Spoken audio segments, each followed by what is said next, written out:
Yo, what's going on, y'all? This is Relax_Jackson, and we are back for another episode of the Highly Advised podcast here on a Sunday morning. It is feeling good. It's getting sunny. It's getting a little warm, a little bit too warm, honestly, this early in the year, but we are here. How are you guys feeling? Man, I'm doing good, man. It's like you said, it's still a little warm, definitely early in the winter, but I can't complain any. If you guys don't know the voice, if you don't remember the name, it's Spence, aka St. Kitch. Glad to be back. I can't wait to get into this conversation. So I'll pass it off to Lau, man. What's up, everybody? It's your boy Big Cozy Too Cozy, aka Big Cozy, aka Lau Shay, aka anything else. What's up, everybody? We're here with another special episode of the Highly Advised podcast. Make sure everybody here follows us at the Highly Advised podcast on Instagram. Check us out on our YouTube, which is the Highly Advised podcast. Make sure you subscribe, like, comment, etc. And also check out our Twitter at Advised Highly. Jeez. So shouts out to everybody. Check us out. Hopefully you like what we're going to be talking about in today's episode. All right. So today on this episode of the Highly Advised podcast, we're going to do another top 10 from 2021. We are going to do the pound for pound top 10 MMA fighters of the year. We did it last year, but we also did another top 10, and we're going to do it just like we did that one, which is me and my friends, I should say. We took our top 10 fighters, gathered our top 10s, placed them together, made it so that they all were kind of in a consensus format, and we're figuring out as to who's going to be number one. Y'all ready? Yeah, man. We're ready. Yeah, let's get it going. All right. Let's do it. Sounds good.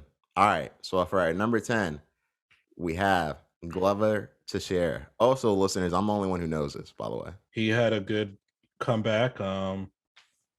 He won the belt. So from a guy who was in the pound for pound top 10, I guess prior to this list being made, Jan Blachowicz. Shouts out to Glover. He has career resurgence, UFC Hall of Famer, so shouts out to Glover. Yeah, shout outs to Glover. Definitely with it. I think he's in his late 30s, maybe or he might be like 41, right? No, I think he's about to be approaching mid 40s. Oh wow. Really? Oh wow. Yeah. Well, with that being said, then like it's very impressive that he did have a good year, definitely with a comeback, as well as becoming the champion this late in his career. So I mean, it's very impressive. Congratulations to him. I mean, we'll see what happens to him, especially moving forward, especially with, at least we know Jan did defend the title at least once. Granted, it was with Izzy, but nonetheless, he did defend the title. So there is some substantialness to it. So yeah, so shout outs to Glover for that. Yeah, shouts out to Glover. I just looked it up. He's 42 years old. Yeah, so he's doing his thing, and he happened to make his way into our top 10. I mean, I'm not mad at it. He, did a good job this year, or I should say last year, and, getting the belt when, honestly, everybody counted him out. It's one of the biggest upsets of the year, but I guess, not the biggest upset, but it's... I guess it was an upset to a good amount of people. Right. So, at number 9, we have Piotr Jan. I actually, in my individual list, I had him a little higher, but yeah, he definitely deserves to be in the top 10 pound for pound list. Piotr, he's a killer. Honestly, I think he's the best bantamweight in the world, despite Aljamain Sterling being the champion still. But I think when they fight, in a month or so, or in a couple months, I think Peter's going to dominate Aljamain. And I like Aljamain. I think he's a good fighter, but Peter, he's just on another level. If I'm not mistaken, he defended the belt. He went for the interim belt against Corey Sandhagen. But who else did he beat? That was it. After the Aljamain disqualification, he beat Corey Sandhagen for the interim belt. Okay. All right. Yeah. Well, I mean, Piotr Jan deserves to be in here just because, of what he's done prior to the Aljamain fight. And even in the Aljamain fight, it's arguable that he was about to come and actually, I should say come back in the fight and win it, So... he was winning the fight, and it looked like he was going to definitely win a decision. besides the disqualification laws, he's been very dominant. Right. And in that Aljamain fight, like I said, he was winning it. So I think the Aljamain fight was probably, well, no, I can't say that. I think the Corey Sandhagen fight might have been the most competitive fight he ever had in the UFC. And he still ended up beating up Corey by the end of that fight. Well, I Yeah. mean, even in that fight, like he kind of found a way to, overcome like the early rounds in the fight where Corey Sandhagen was kind of doing his thing. You know what I mean? I think that's just because if you watch enough boxing, you notice like there's certain boxers who like the first couple rounds are kind of like just seeing what their opponents do. Yeah. That's what that fight came off. Because remember when it was I forgot who was all, I know Spence wasn't there, but it was me, you, Brian and I think Gilroy. Yeah. And Brian was calling it for, he was like, oh, he's just trying to see what's going on. And as the fight went on, Peter was just was beating him up. Even Lisa was seeing it. Same way in Aljamain fight. Yeah. Yeah, like I mean, even for myself, like I didn't have him on my top 10 list just based off of I based it off just the fights from last year itself. But like overall, based off his experience that he's had within the UFC overall, yes, he deserves to be overall, just encompassing career wise. Yes, he would deserve to be on the top 10. Yeah, I do think even like with the Aljamain fight, like once they have their rematch, I do believe he's going to win that fight as well. I mean, even though he's just kind of Aljamain is more or less a paper champion just based off the disqualification, and he hasn't even been active. So, and even in the Sandhagen fight, he started off slow, but then he did build up in that fight. So like for me, that was the only reason why out of the other fighters that were more active based off their performances and fights, I didn't put him in my top 10, but overall I can understand. At number 8, we have Rose Namajunas. Yeah, I'm not mad at it. Rose had a good 2021. She won the belt in thrilling fashion by first round KO. Then she came back in a really competitive fight against Zhang Weili, and she, in my opinion, she did enough to win, which she ended up winning anyway. So I think Rose had a good 2021, and she deserves to be on the pound for pound. Honestly, I think her and Valentina right now, they're the top 2 women in the world. Even though I know Amanda, but she got spanked at the end of the year. So yeah, it's just the way it is. Yeah. Yeah, I mean, even with Rosa, like she did have some great performances over the year, especially when she did defend against Zhang Weili again. I think Rose overall, even within the year, as well as just overall career wise, she's always been deserving of being a pound for pound fighter. For the most part, whether it's her comebacks throughout her career, she's always been able to show that resiliency, especially in fights, and always coming away with the win. So I think she definitely deserves a spot where she is, though. So I think Rose deserves to be in here just because, like, she did come back in the fight with Zhang Weili and, prove that she, was the rightful holder of the belt. So, I mean, you got to give it to her for that, if nothing else. I think it's going to be interesting to see as to where she goes in the weight class in the future. But, I mean, in that year, she did her thing. So, props to Rose Namajunas. So, at number 7, we have Valentina Shevchenko. Yeah, she's right now the queen of women's MMA. Yeah, pound for pound queen. Yeah, she's Definitely the queen.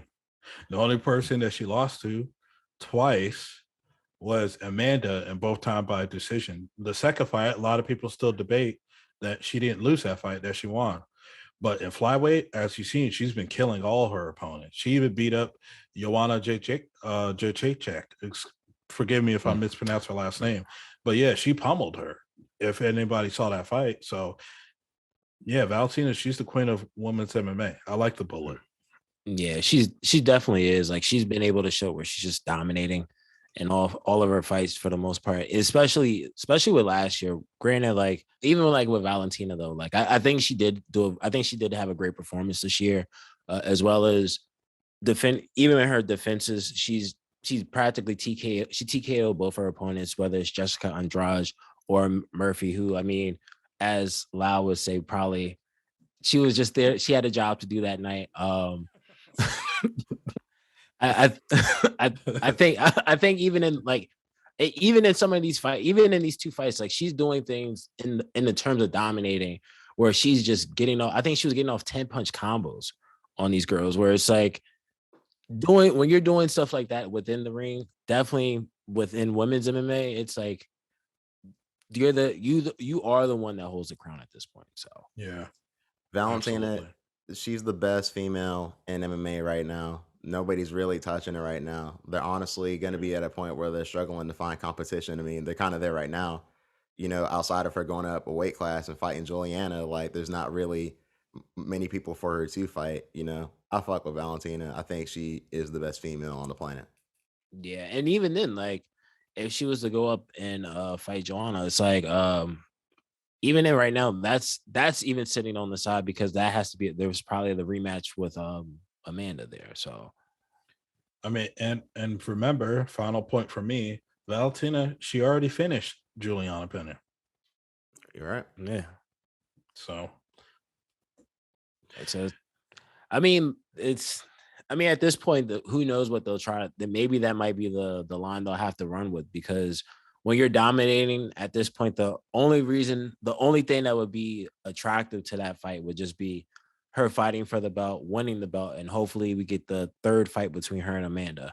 But even then, it's like and the only reason that would be entertaining at that point is just because even though you lost to her twice, now you have the belt. The rabbit got the gun now, but I don't know. Other than that, right now they'll start sourcing out more. They'll have to start sourcing out talent. Like, I mean, I think we've seen this before with women's MMA with other fighters before. So over time there'll be someone rising up against her. But right now she's having one hell of a run. yeah, most definitely. At number 6, we have Israel Adesanya. Ooh. Mm. Oh, this hurts Lyle's heart.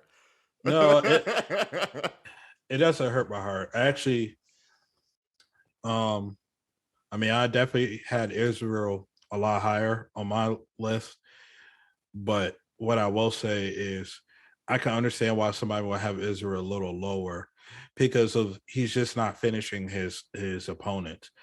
Um, he's beating them, but he's just not finishing them. And some people are starting to criticize him, saying, "Oh, he's being boring. He's playing it safe," and then that's another debate for another day. But just as far as his accolades, Israel just goes. He just goes to prove that he's still the king of middleweights. And even though Whitaker was very close, in my opinion, to beating him, even though, in my opinion, I don't think Whitaker won that fight, it goes to show that Israel's still a step above than a lot of those guys. And honestly, the only person that can compete with Israel is Whitaker. After Whitaker, nobody else can compete with that man. So I think Israel Adesanya, honestly, he's going to be in the top. He's going to be in the top 10 pound for pound for years to come. So unless he starts getting brutally knocked out and choked out in his next 5 fights, which I don't see that happening. But yeah, he's going to definitely be in the pound for pound for years to come. Yeah, I mean, I agree. I definitely agree with that statement. I mean, I think we all can say like I think we all can agree like Izzy's at the point where Izzy is at his career is at this point where he's really trying to pave that path forward of cementing that he should be like he's trying to be on that GOAT path at this point. Yep. So it's like at this point, I just see his game always evolving. Granted, even Izzy came out earlier in 2020, or I think in January of this year, 2022, and stated where he felt like his 2021 performances weren't he didn't have the best performances of last year out of all of his bouts. So I can understand with him being a little bit lower at 6. But overall, I think just knowing Israel Adesanya, and we've seen this with champions before, where when they've dominated, when they've been in the game long enough, we see where okay, they go from being a closer to okay, we're gonna let this, I'm gonna just win by decision at Right. times. Right. So I mean, who knows? I think with him being mindful of that, as well as after going up to 2000 up to 205 and then coming back down, um, I think with that as well as this, I think he's going to realize like I think we're probably going to get a better at Israel Adesanya this coming year in the next couple, especially over the course of the next 5 years. I think he knows at this point he has to have better performances to get himself to that top 3 status or number 1 if that. So I think at this point in time, Israel Adesanya, like pretty much the only thing like we can say for sure is that he's going to move back up to light heavyweight. And I think when he does move back up to light heavyweight, he might actually take the belt there. Now the question is, will he try and do it simultaneously while defending the middleweight belt at the same time? And I guess we'll have to wait and see that. But he's essentially cleared out his division other than Jared Cannonier, who he's fighting next. And honestly, like I think that fight has the potential to be interesting, but for the most part, there's not really much you can say as people, you know, really challenging him, like Lyle said, outside of Robert Whitaker. And shouts out to him. But, Israel Adesanya was the winner of that fight. So it is what it is. Nah, definitely. I mean, and who knows? I mean, if he were to move up to lightweight, that would be interesting as well. Definitely with him clearing a division, and this time he would be fighting. This time he would, instead of fighting Jan, he would be fighting Glover for the belt. So where I do agree, I think it would give him a higher probability of getting the belt. No, I think he loses the Glover. Yeah, I think so too. Oh, really? Yeah, because I think Glover has better grappling than Jan Blachowicz does, and plus I think Glover, he's more. I'll put it like this: Glover is not going to waste his time trying to trade on the feet with Israel. Kind of I respect that. Yeah, because Jan, he was kind of trading on the feet with Israel, making it more competitive. But I mean, for Israel, but like Glover, I think he's going to straight away. Hey, after the first few seconds, I'm going to walk forward and try to press you against the fence and take you down and do his thing. Yeah, he's a lot more. His fight IQ, in my opinion, is a lot better. And I think he has the stand up long enough to get him to the ground. You know what I mean? Yeah, I can agree to. I can understand and agree to that, just because of when you attach the fighter IQ, especially where with someone that's been fighting for 41 years, well, not 41 years, but at 41, having such a long career, I can understand that. I mean, I think that it'd be an interesting fight. I think we'll have to see. Hopefully, we get that maybe the end of 2022, early 23, depending how this whole thing rolls out with light heavyweight, or lightweight. So at number 5, we have Max Holloway. I mean, I think Israel ranks higher than Max, but Max is top. He's definitely in the pound for pound. The only person he lost to is Volkanovsky.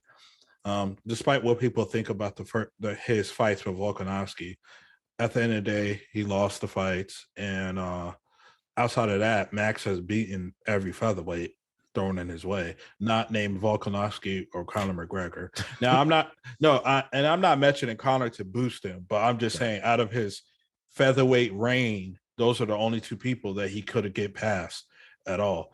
And you could throw Dustin Poirier in there, but I think it would be more fair to use that for lightweight. Right. Even though I think Dustin did beat him at featherweight too, if I'm not mistaken, back in the day. I'm not sure. Well, there you go. There you go. So shouts out to Holloway. I know he's a big fan favorite. He's definitely top 10 pound for pound. He hasn't fought much lately. I guess it's due to injuries and pullouts and stuff.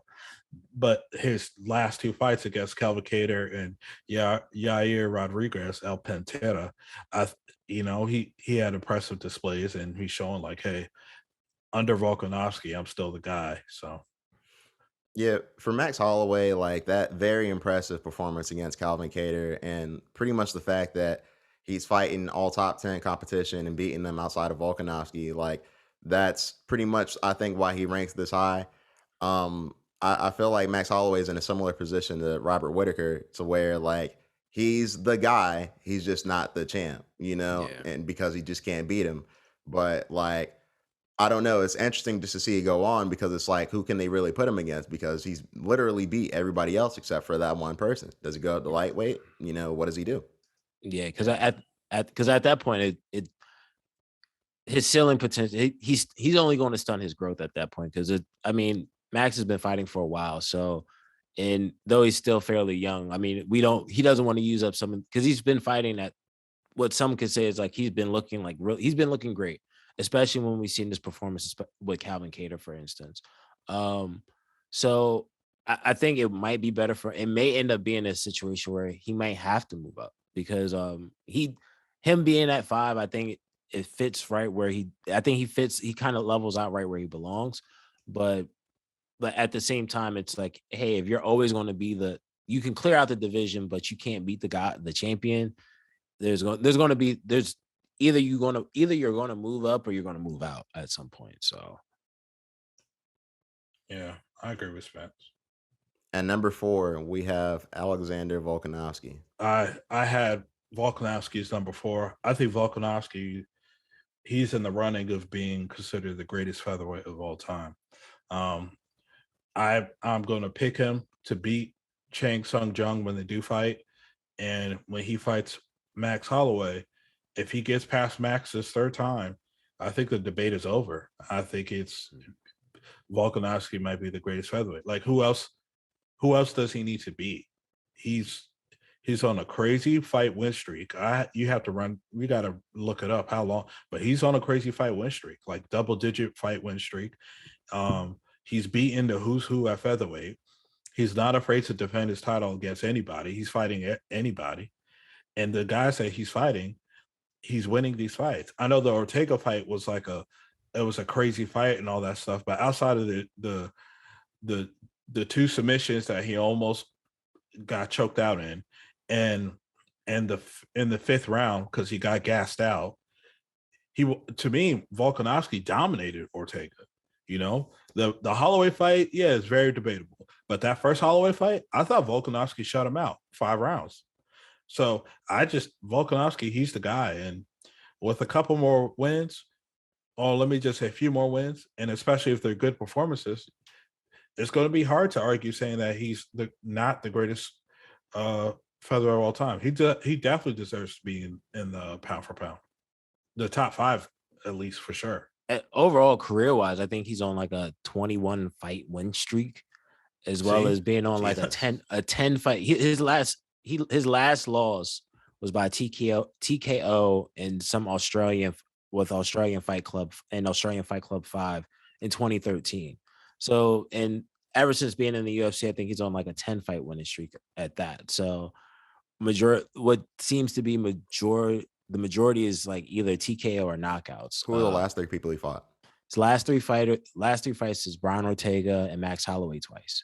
Prior to that, it was Jose Aldo, Chad Mendez, Darren Elkins, Jeremy Kennedy, Shane Young, and the list goes. And of course, like we said, the list goes on at this point. So, but I mean, I think he deserves to be where he deserves to be where he is. Like, he's had one hell of a performance, as well as when we saw him, like Lau said, when we saw him fight against Brian Ortega, it's like, bro, like there's no real conversation when it comes to him at this point. Like, when you shut out everybody else, as well as just being that dominant of a fighter, there's really not much left to prove, especially when, like we said, just with Max beats everybody, but he can't beat Alexander. So now it's like, yo, I beat everybody. I beat the who's who. I beat the guy that beats everybody. So I think he's done an impressive job, and I think he's definitely cemented himself as to why he's probably one of the best at this point. So shouts out to Volkanovsky. I think, speaking about, Holloway and Volkanovsky back to back, like, I feel like, if you probably get the point as to why Volkanovski's at where he's at on the list. So for number 3, we have Francis Ngannou. Yeah, Francis he's definitely a top 3 pound for pound fighter. I think he deserves it no matter where he's at on anybody's list, besides the loss to Stipe and the crazy, obscured, bizarre loss to Derek Lewis. But we all know what that came from, man. He was kind of like right after. Yeah, right after. You're right. I think if they rematch, I think Francis knocks him out. But easily. But ever since those 2 losses, Francis has been on a tear. I think 5-fight win streak, or 4-fight win streak, one of the 2. And besides Cyril Gane, his last fight, he's not. People just can't fuck with him on the feet. And him beating Cyril Gane goes to show proof, like, he is evolving his game, because he was losing that fight, and then he started using wrestling, and then next boom. To me, I just look like a heavyweight, man. Francis is the guy to beat. obviously he's not the most skilled fighter out of this pound for pound list, but since he is winning and he's actually finishing his opponents outside of his last fight, how can you not put him in the top 10? And that's how I see it. And I think Francis deserves to be number 3 on any list. Yeah, and actually, looking it up, he's on a 6-fight winning streak. There you go. Even better. Yeah, like after those 2 losses to Stipe and Derek Lewis, he's been on a 6-fight winning streak ever since. I definitely agree. I think he would knock out Derek Lewis without question at this point, but I don't even think that. And nonetheless, but yeah, I think Francis deserves to be this high within the list. Francis is dominated. He's always been a scary fighter from the jump. First and foremost, he's been a scary fighter from the jump. But to know he's been such a scary fighter, but then at this point, it's like we're seeing his game and his overall as a fighter. We've seen him grow and advance his game to a point where after that Stipe loss, no one would have expected to see him at some point wrestling, or even just how we said when he fought Stipe, a calm Francis. This was like when we saw his fights of 2020, his fight of 2021 alone, we saw a fighter that we had never seen. So I think he's well deserving. At this point, I don't really see. I mean, I think a lot of people even thought, and we'll get more into the Cyril Gane conversation as when we do our pound for pound fighter for 2022 as well. Because I'm quite sure that I have some weight in it as well. But even then, even if we were mentioning that, it's like they've thrown the best at him. Some that will even argue that some will try to argue Stipe is the greatest heavyweight of all time, right? Yeah. Lost once, cleared him out in the second time. So it's like, I don't know. Shout outs to Francis. I'll just leave it at that. Shout outs to Francis, dominating fighter. And just based off everything that we're seeing, we might be in for one scary run of a heavyweight fighter at this point. If he stays with the UFC. That is true. That is very true. Can't forget that point. Yeah. I think if he stays with the UFC though, and he does have a few more fights, like we might be having the same conversation about Francis possibly being like the best heavyweight of all time. Like he's been doing pretty well and dominating people for quite a bit of time. I mean, one more fight against Stipe and maybe like a couple more defenses, like he's gonna be in that conversation at the least. So like I feel like Francis Ngannou had a good year last year with getting the belt, and he followed it up this year, with the win against Cyril Gane. I hope he stays with the UFC. I don't want him to go anywhere else because there's not really any fights for him unless you're talking about boxing. That's really it. If he were to do boxing, do you think that would? I mean, granted, I think it will probably be based more off of his performance in the ring. But do you think if he were to go into boxing at this point, if he were just to say, "Hey, I'm not coming back to the UFC, I'm going to box," where do you think that would place him in UFC at this point in terms of some of your favorite heavyweights overall? Because I think Francis only has a few more years within his career overall because he's a lot older of a fighter than what's expected. I think if we're talking about like the greatest UFC heavyweights of all time, Francis got to be in the top 5. If we're talking about greatest heavyweights of all time, right? He has a better. If you look at his UFC record, it's up there with the best of them.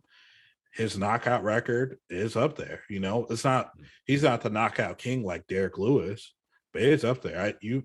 I think Francis could be a top 5 UFC heavyweight of all time when it's all said and done for his career.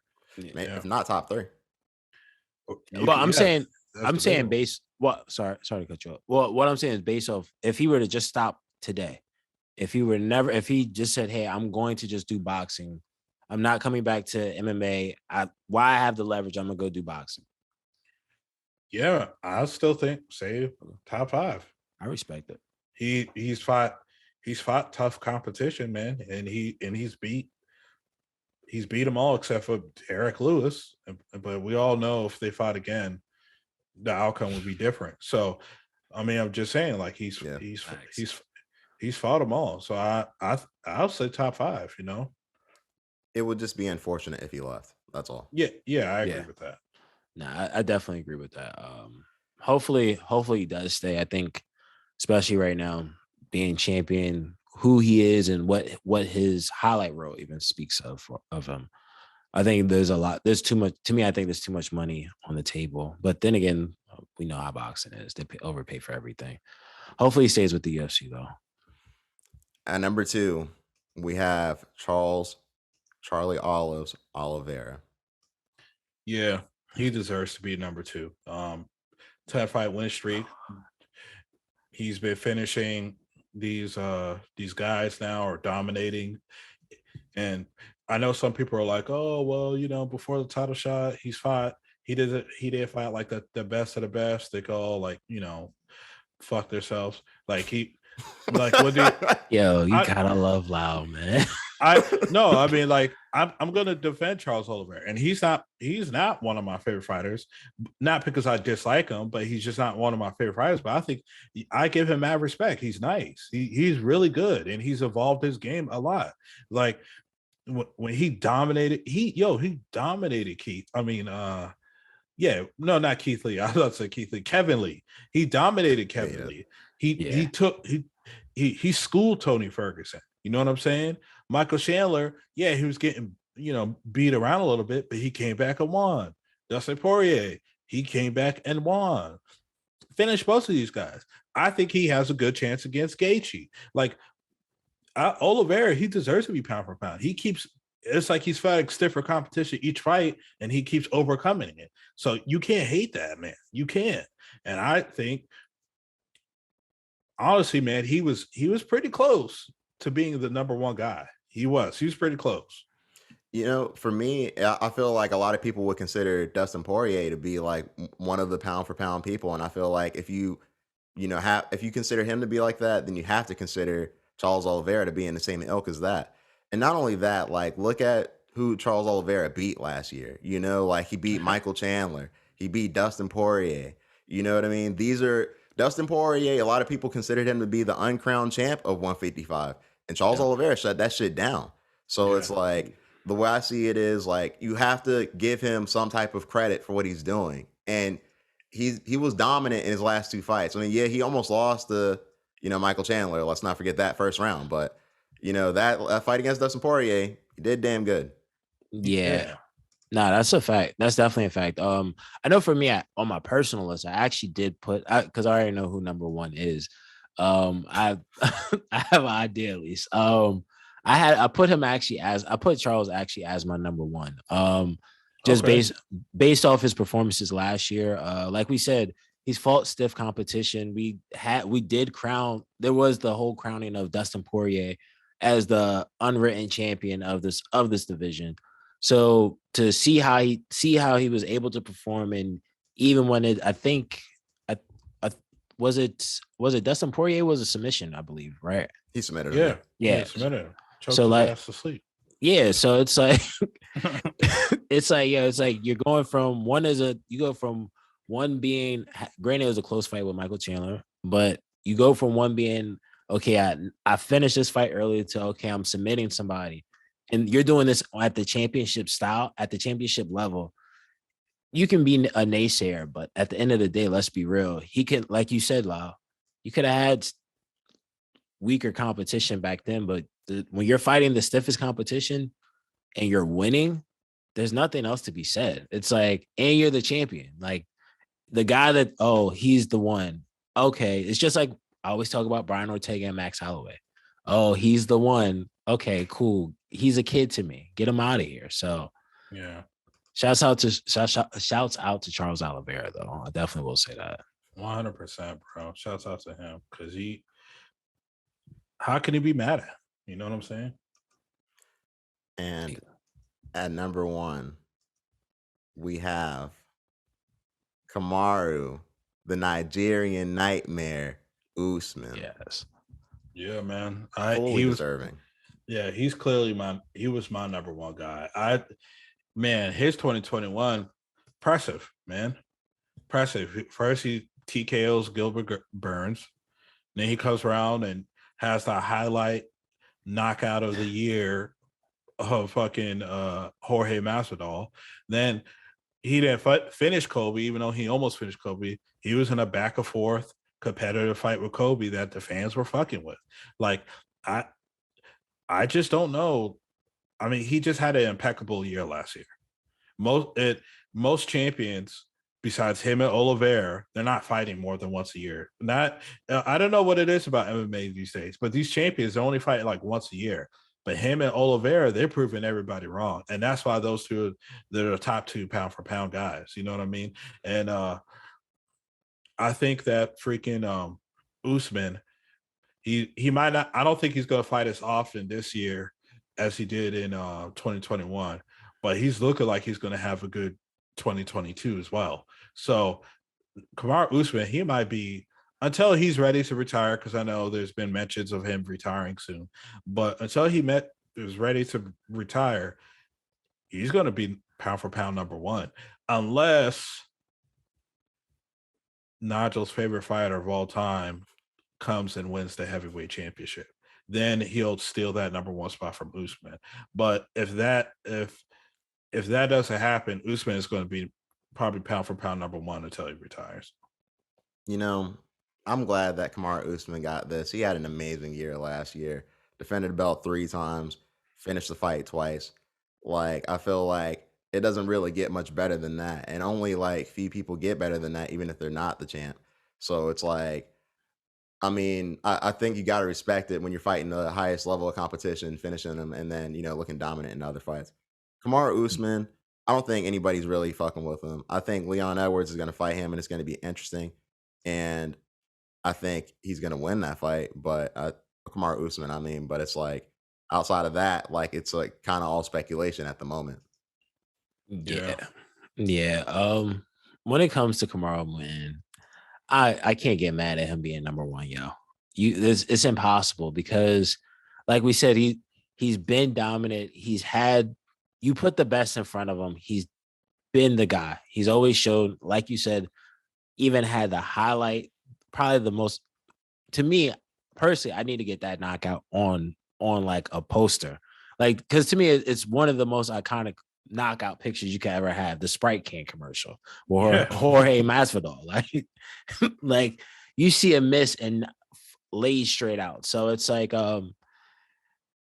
Kamaru is he's such a dominant fighter, and we're even seeing, even outside of this is now speaking outside of the ring, even when we're seeing him being in the corner of someone like Francis Ngannou, who we have on our list, where we know we're quite sure I'm quite sure seeing what he's doing in his division, we're able to see what he's probably contributing to Francis as well in his corner. Yeah. So this guy is just all around just a ill fighter, and definitely has the right and respect to be at number 1.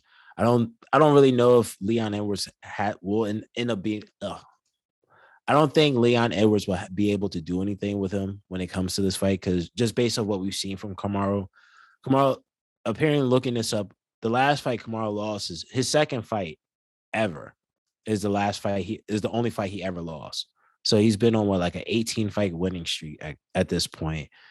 And when we're talking in the UFC, especially at the championship level, it's like, I think the last time not even last time, but I mean, he's been, long story short, he's fought some of the stiffest competition they have in the division. I don't really see anything changing. And to be honest with you, I don't see anything changing. I won't be surprised if he stays number 1. Only way he would drop from being number 1 in the year 2022, personally, is if it's like, hey, you've cleared out the division. There's no real talent. There's nobody else. You dominated the division so much. There's no talent for you to fight next. So, but we'll have to see what comes of this with him. But shouts out to Kamaru, though. Definitely deserves it. You know who I want to see him fight this year? Who? Hamzat. I would like to see him fight Hamzat too. But Hamzat, he needs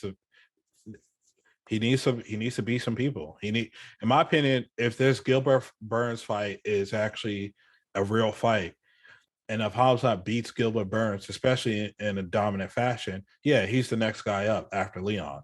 But after Leon, assuming that Usman will win, because Leon, even though he already beat Leon in the past, Leon is a lot better than what he was. Right. So, I don't want to discount Leon, even though I'm choosing Usman. I'm choosing Usman to win easily. But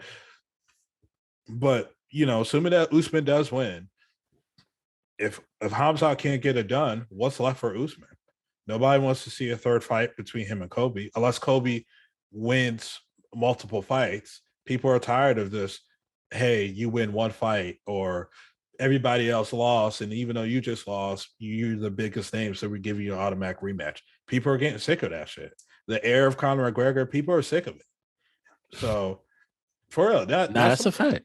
Yeah, that's the Conor shit. So people are sick of that. So Khamzat better win, because if he doesn't win, man, don't be so surprised if Usman ends up retiring early. Because who else is there at welterweight besides Leon, who he's scheduled to fight soon, and a possibility of Khamzat. You got the one guy that they want Khamzat to fight. I can't remember. Oh, Shavkat or Shav. Yeah, but he needs to fight somebody. Right, he needs to fight somebody in the top 10. I don't think he's fought any ranked opponent yet. If he has, they're definitely out of the top 10. They're like 14, 15. You know what I mean? So Usman, I'm just saying, he doesn't have that many more fights before he can call it a career. Honestly, two to three fights, now you could probably have a real debate on if he's the welterweight GOAT or not. But he has to defend the title 2 or 3 more times before that. That's fair. So I have no problem with that. So like based off that right now, like as we said, like there's not many people for him to fight left in the division. And if he were to choose to retire right now, there would be no question of it. If that would be the case, or even like he's hinted before, going to boxing, which I think is stupid, to fight Canelo. I agree. Canelo washes him in boxing easily. Yeah. I honestly, I think Canelo might break his face, to be honest with you. Yeah. Like, but and that's no and I'm not mad at it. Like with a bag like that, I'm not mad at it. But like with that being said, though, just like I had the question for Francis, where would you put him just at least right now in terms of your overall list? Because like you're saying, if 2 or 3 more fights makes you the GOAT in your opinion, which I have no disagreement with. Where would you put him at where would you rank him at right now then? Number 2, easily. But besides GSP, and people are starting to debate the GSP shit now, but besides GSP, who's better than Kamaru Usman at welterweight? No one. Kamaru Usman, no one. Much better than Tyron Woodley. Much better than Matt Hughes. Yep. Yeah. You know what I mean? So like, besides GSP, there's nobody better than him at welterweight. Ever. Yeah, damn, you're right. That's how it works, though, man. Yeah. If he's not top 3, then I think your list is faulty. Honestly. Yeah. I mean, it's the people. And for the people who are hanging on to Matt Hughes, to me, you're hanging on to him for reasons that's not fighting. Because if you look, I'm being, and this is just me being real. If you look at the resumes, Usman has beat a lot more stiff competition than Matt Hughes. I think Matt Hughes, was a product of his era, and no fault to him, he was just dominant for what he had at the time. But when Matt Hughes was reigning, would you ever say like, oh, Frank Trigg was a legendary fighter? Frank Trigg is a referee right now for fights. Shouts out to Frank Trigg, yeah. That's all I'm saying. Right. You know what I'm saying? So Matt Hughes did his job because, like I said, once again, he was just a product of his era. But, when it's all said and done, when you compare the resumes, Usman has the better resume easily. Like I said, the only debate for Usman is GSP. That's it. And I think that'll always be a debate, even if he were to get into the same amount of title fights as GSP had or not, because people are going to be like, oh, well, he was fighting in a different era. When it's overall, like right now, I do agree. Having him at number 2 is by far understandable. Like once he hits that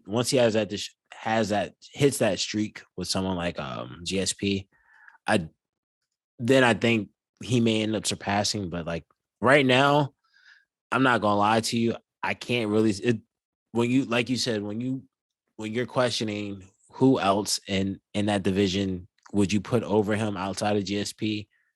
Nobody comes to mind. Nobody comes to mind. So There's no one. yeah, No like one. and he's been in he's just, and to be honest with you, the sad part is because Kamaru, I think, is still young. I think he might be in his early 30s, possibly. Yeah, man. He's still young, man. Yeah. Oh, he's 34. So I mean, yeah, he's in his mid 30s, but still, that's still young. Yeah, exactly. Definitely for fighters, like we're even now they're finding out some fighters are hitting their primes in like 37, 38 for some fighters. So it's all dependent on so many other factors, I'm sure. But yeah, like he's still young, and to be honest with you, it doesn't look like they're looking ahead based on what we see today. I don't really see anything changing for Kamaru in terms of like someone really questioning his position at being the top dog. If he were to retire, I think it becomes more of a hindrance to him in terms of the talk for fans, if anything, because the guy's been killing this shit, man. Yeah, man, he's like I said, and he's beating everybody at welterweight. He's beating all the active welterweights today. He's beating them all. He's beating them all, and honestly, if he ever were to move up in weight, I know he won't fight Israel, so I'm not even going to talk about that. But if he was ever to move up in weight, I think he could be middleweight champion. That's fair. I'm not mad at that. I'm not mad at that. Yo, did you guys? I didn't realize this, but he pretty much he's undisputedly, like, he was the fighter of the year across all boards. Looking at all the accolades in terms of like all rankings, whether it was MMA Junkie with the April's knockout of the month, or the ESPN having the male fighter of the year for 2021, Bleacher Report, Yahoo, Cage Side, CBS Sports, everybody. It's unanimous across all boards of anybody you respect, BT Sports, whoever. He's the number one guy. So man. He had a fantastic year, man. Yeah, bro. Like I'm hoping that they find some way of giving him some competition or whatever. I'm hoping that he's able to stick around for a few more years just to fight at least, because it's gonna be interesting. He's been so impressive this far. So I think we had another solid list this year, y'all. I'm not gonna lie. I think the list was pretty good. I'm satisfied with this list. Wow, are you more satisfied with the list this year than last year? Yeah, definitely am. And I know I'm remembering it. I mean, last year my whole thing was I just thought, Habib just looked better than John. Right. But it is what it is. That's last year's shit. Far as this year's go, the list for 2022, when we do that next year, I think it's going to be the way we have it laid out. I think it's going to be pretty solid. I think the listeners will like that. So, yeah, it was a good list for 2021. Well, I mean, do you guys have anything else to say about it? Only thing I have to say is, fans listening, what I would like for y'all to do is at least tell us what your thoughts were. Did you agree with the list? Did you disagree? Did you agree with the list? Did you disagree with the list? Do you think there should be someone else in number one, or do you think there should be someone else in number two? Who knows? It's your opinion. We would love to hear what you have to say, whether it's you agree or disagree. All opinions are welcome. You can, if you want to, if you have an opinion, we got multiple places you can go, right? Yeah. One place you can go is on YouTube at the Highly Advised Podcast. Go to the episode, put it there, put your opinion there. If you want to speak to us, you can do it through social media, which would be the Highly Advised Podcast on Instagram, and on Twitter, it would be Advised Highly. Yeah. If any thoughts you have, or if anything, if not that, if you feel as though you have an opinion, leave us a review, a good review. Yeah. Like, don't be on no weirdo shit. But but yeah, leave us a review. Leave us a review with your opinion on it. It doesn't matter to us. Just leave it somewhere. So that's really all I got to say. This is a great list, and I would love to hear the fans to hear what their take is. Yeah, shouts out to our listeners overall. Shouts out to the listeners who like our MMA content. Definitely engage with us because I feel like it creates good conversation. So I piggyback and second everything Spence says. I don't have anything else to add to that. You guys have been highly advised. We will see you next week or next time or whenever we see y'all. We will be back with a regular episode. Definitely. Yes, sir. You've been highly advised. Shashaw.